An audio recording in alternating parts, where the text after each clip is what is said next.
വണക്കം. ഇപ്പം നമ്മൾ റവ ദോശ എങ്ങനെ ഉണ്ടാക്കാന്ന്. ഒരു ഗ്ലാസ് അരിപ്പൊടി, ഒരു ഗ്ലാസ് മൈദ. നമ്മൾ ഏത് അളവെടുക്കുന്നോ അതേ അളവ് തന്നെ മൂന്നും ഉണ്ടാവണം. ഇപ്പോൾ ഒരു ഗ്ലാസ് റവ മൂന്നും ഒരേ അളവ് എടുത്തു. ഏതിലാണ് അളവ് എടുക്കണേന്ന് വെച്ചാൽ അതിൽ തന്നെ എടുക്കണേ. നല്ല ക്രിസ്പിയായ റവ ദോശ കിട്ടും. ഓക്കെ, ഇതിലിപ്പോൾ കുറച്ച് കുരുമുളക്, ഇതൊന്ന് ചതച്ചിടുന്നവരുണ്ട്, എനിക്ക് ചതച്ചിടണ്ട. ഇത്തിരി ജീരകം.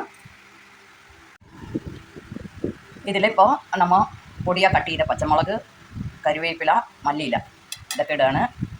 ഇപ്പോൾ നമുക്ക് ഇഞ്ചി ഇഷ്ടമുണ്ടെങ്കിൽ അതും ഇടാൻ കേട്ടോ. എനിക്ക് ഇവിടെ വേണ്ടായിരുന്നു. പിന്നെ നമുക്ക് ഒരു നുള്ള് പഞ്ചസാര ഇടണം. എന്താണെന്ന് വെച്ചാൽ ഈ ദോശ റോസ്റ്റായി കിട്ടാൻ വേണ്ടിയിട്ടാണ് പഞ്ചസാര ഇടുക. ഇപ്പോൾ നമുക്ക് ആവശ്യമുള്ള ഉപ്പിടുക. ഉപ്പിട്ട് കഴിഞ്ഞിട്ട് നമുക്ക് അളവെടുത്ത ഗ്ലാസ്സിൽ 5 ഗ്ലാസ്സാണ് നമുക്ക് വെള്ളം ഒഴിക്കേണ്ടത്. നമ്മൾ 3 ഗ്ലാസ് മാവ് എടുത്തിട്ടുണ്ട്. ഇപ്പോൾ 5 ഗ്ലാസ് വെള്ളം ഒഴിച്ച് നന്നായിട്ട് കളക്കിയിട്ട് മൂടി വയ്ക്കും. ഒരു അരമണിക്കൂറെങ്കിലും റെസ്റ്റ് കൊടുക്കുക.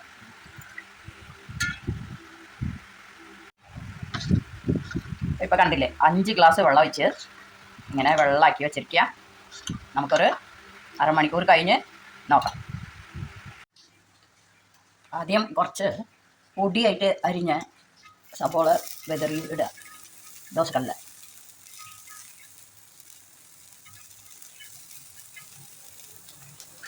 പിന്നെ നമ്മൾ മാവ് കളക്കിയതെടുത്തിട്ട്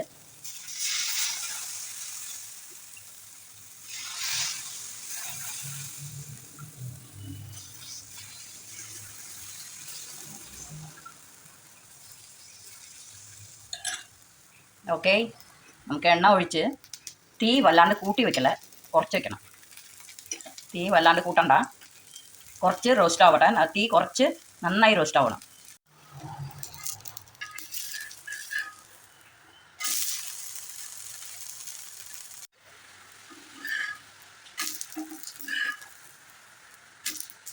ആ സവോളയൊക്കെ കണ്ടില്ലേ, നന്നായി മൊരിഞ്ഞിരിക്കുന്നു. പൊടിയായിട്ട് കട്ട് ചെയ്യണം. ഓക്കെ, ഇപ്പോൾ നന്നായിട്ട് റോസ്റ്റായ റവ ദോശ റെഡി. ഇതിൻ്റെ കൂടെ നമുക്ക് നല്ലൊരു നാളികേരം ചട്നിയാണ്. നല്ല മാച്ചാണിത്, നല്ല ടേസ്റ്റിയുമാണ്. ഇത് എല്ലാവരും ഉണ്ടാക്കി നോക്കണേ. Thank you.